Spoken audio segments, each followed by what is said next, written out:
तो इस तरह से ना आप ना उसको छोटे निकाल के उसका, और ये ऐसे उसको एक कैरी बैग के अंदर इसको ऐसे रख दीजिए। ठीक है,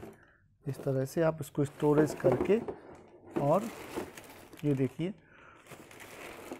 इसको आप अंदर डाल के एक कैरी बैग में,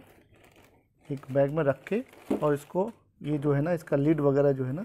ये लिड वगैरह आपको निकाल देना ध्यान से, क्योंकि ये दूसरा प्लास्टिक है, वो ये जो दूसरा प्लास्टिक है, तो ये दोनों प्लास्टिक एक दूसरे से मिक्स ना हो, तो जिसके लिए ये लिड को लोग निकाल देते हैं, मतलब रिसाइकिल वाले। अगर नहीं निकलेगा तो फिर क्या होगा कि उन लोगों को एक एक्स्ट्रा आदमी लगाने से उसका यही काम होगा कि वो लिड निकालना, लिड के बिना, क्योंकि ये रिसाइकिल होगा नहीं। ये जो लिड है ना, इसको ऐसे काट के निकाल दो आप ऐसे। तो इस तरह से आप उसको, ये जो बॉटल है ना, ये जो इस बॉटल को जो हमने निकाला है, इसका कैरी बैग, इसका जो रैपिंग है ना, जो प्रिंटिंग पार्ट है वो सेपरेटली निकालना है, इसका जो लिड का पार्ट है वो सेपरेटली कर देना है, और इसको फिर आप चपटा करके उसको अंदर एक बैग में रख दो। अब दूसरी बात अब इसका आया कि ये जो कैरी बैग, इसका जो टेप है, तो उसको एक सेपरेटली आपको, क्योंकि वो भी एक प्लास्टिक है, और ये भी प्लास्टिक जो है ना रिसाइकिल हो सकती है। अब देखिए इसमें ये निशान लगा हुआ है, ये रिसाइकिल का, जिस भी प्रोडक्ट में ये निशान होता है उसको हम रिसाइकिल कर सकते हैं। ठीक है, तो ये जो प्रोडक्ट है ना, इसको भी रिसाइकिल कर सकते हैं, लेकिन अगर ये बॉटल के साथ में रहेगा तो रिसाइकिल करना कॉस्टली भी होगा, क्योंकि जो रिसाइकिल वाले होते हैं वो क्या करते हैं कि पहले ये रैपर को निकालना पड़ता है, क्योंकि ये दूसरी तरह की प्लास्टिक होती है। ठीक है, और इसके ऊपर एक लिड होता है, ये वाला जैसे लिड है, ये जो है ना, अभी इसको निकालना भी अलग से रखना पड़ता है, क्योंकि ये अलग तरह से प्रोसेस होता है,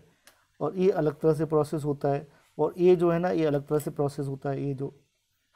तो तीनों का प्रोसेस अलग अलग होता है। लेकिन अब अगर हम लोग नॉर्मली जो घरों में क्या है ना, गलतियां क्या करते हैं ना कि वो इसको हम एक साथ में ऐसे ही डंप करके ऐसे ही डाल देते हैं, ऐसे डाल के और फिर कचरे के बॉक्स में डाल देते हैं। तो जिससे क्या है, वो जाता तो रिसाइकिल प्रोसेस के लिए, लेकिन प्रॉब्लम क्या होता है कि रिसाइकिल करना, जो रिसाइकिल वाले हैं उनको कॉस्टली पड़ जाता है। तो कभी कभी नहीं भी करते हैं, क्योंकि ये जो रैपर है निकलता भी नहीं है, धूप के कारण आगे जाके ज़्यादा चिपक जाता है, तो वो ऐसे ही लैंडफिल में चला जाता है। तो मेरा क्या है आइडिया, क्या आपको सजेशन करूं, सारे घर वालों को, जो भी ये दूध के बॉटल्स जो वगैरह होते हैं ना, या कोई भी अदर दूसरा प्लास्टिक है ना, अगर उसके साथ में 2-3 प्लास्टिक है ना, तो उनको अलग अलग सॉर्टेड आउट कर लो। एक बैग में आप उसका बॉटल कर लो, एक साइड में रैपर कर लो, और एक साइड में उसका ढक्कन या लिड बोलते हैं उसको, वो निकाल लो।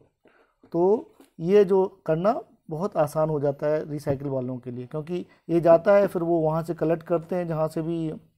ये लैंड कलेक्ट होता है, और फिर कलेक्ट करने के बाद फिर वो लोग उसको रीप्रोसेस करते हैं, रीग्राइंड करने के बाद फिर उसको रीप्रोसेस किया जाता है,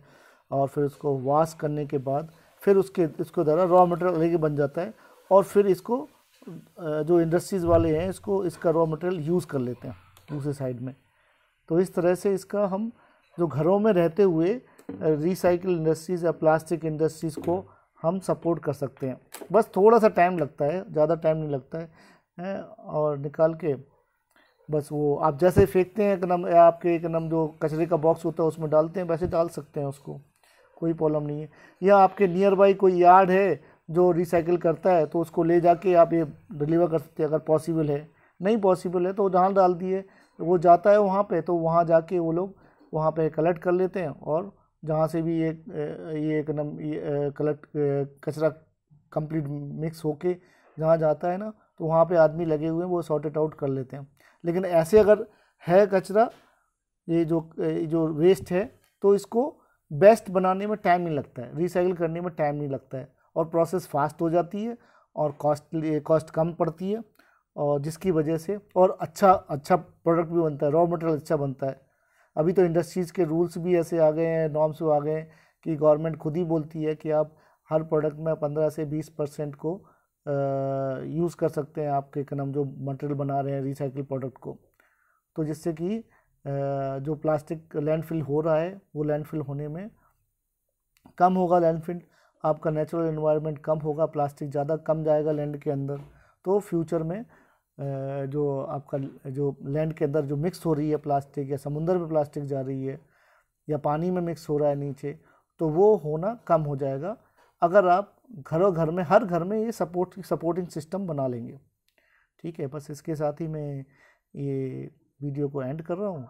और अगर आप लोग सोचते हैं कि अगर ये अच्छा वीडियो है तो आप इसको फॉरवर्ड कीजिए, लाइक कीजिए, सब्सक्राइब कीजिए, और लोगों को ज्ञान बांटिए, बताइए कि घरों में आप रिसाइकिल इंडस्ट्रीज़ को कैसे सपोर्ट कर सकते हैं। Okay, thank you very much.